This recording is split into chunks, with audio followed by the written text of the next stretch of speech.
Bonjour chers étudiants, quand? Voilà le sujet de la vidéo du jour. Donc il y a plusieurs façons de dire quand, comme vous le savez, en fonction de si on est dans le passé ou si on est dans le présent futur. Déjà, si on est dans le passé, vous avez ce quand-là, als, qui signifie au moment où. Ça veut dire qu'ici, on a affaire à un segment ou à un point dans le passé. Ça peut être un segment, mais unique surtout. Donc, par exemple, als der Krieg anfing, war die Ukraine nicht bereit. Lorsque la guerre a commencé, l'Ukraine n'était pas prête. C'était un seul point dans le passé. Donc ici, als. Évidemment, verbe à la fin. Wenn, lui, signifie à chaque fois que. Donc ici, on est dans la récurrence. Wenn es genug Geld gab, investierte Deutschland jedes Jahr in die Autoindustrie. J'en profite pour vous dire que investir in c'est suivi de l'accusatif. Donc lorsqu'il y avait assez d'argent, l'Allemagne investissait, sous-entendu, à chaque fois qu'il y avait dans le budget de l'année assez d'argent, l'Allemagne investissait dans l'industrie automobile. Donc voilà une utilisation de wenn dans le passé, à chaque fois que. Vous avez wann, qui est la question, qu'elle soit directe ou indirecte. Wann geschah es? Quand est-ce que ça s'est produit? Voilà pour le passé. On passe au présent ou au futur. Et là, vous allez voir que le als disparaît. Et le als est remplacé par le wenn.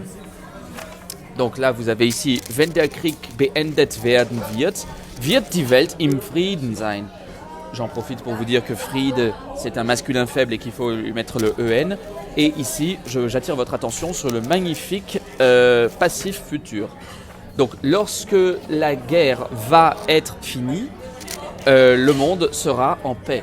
Donc ici, c'est bien un point dans le futur, mais ce point, il est dans le futur. Et donc c'est wenn et c'est plus als. Ici, c'est la récurrence que j'ai écrit. Donc que ce soit récurrence ou point dans le futur, c'est wenn aussi. Wenn der Präsident gewählt wird, kommt der Bundeskanzler zu Besuch. Lorsque le président est élu, le chancelier fédéral vient en visite. Donc sous-entendu, à chaque fois qu'il y a un nouveau président qui est élu, le chancelier vient en visite. Donc là, c'est wenn. Admirez aussi la règle des 3 V qu'il faut respecter lorsque le wenn ou le als ou le wann commence la phrase et qu'on a bien affaire à une proposition affirmative et non pas interrogative.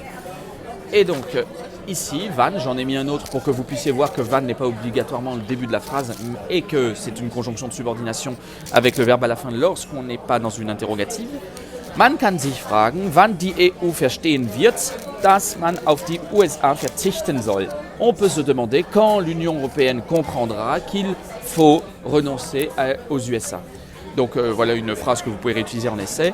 Et ici, wann, c'est le quand, dans ce sens, on peut se demander, quand est-ce que l'Union européenne va comprendre que si le quand est substituable par une question directe, eh bien, wann, c'est lui qu'il faut employer.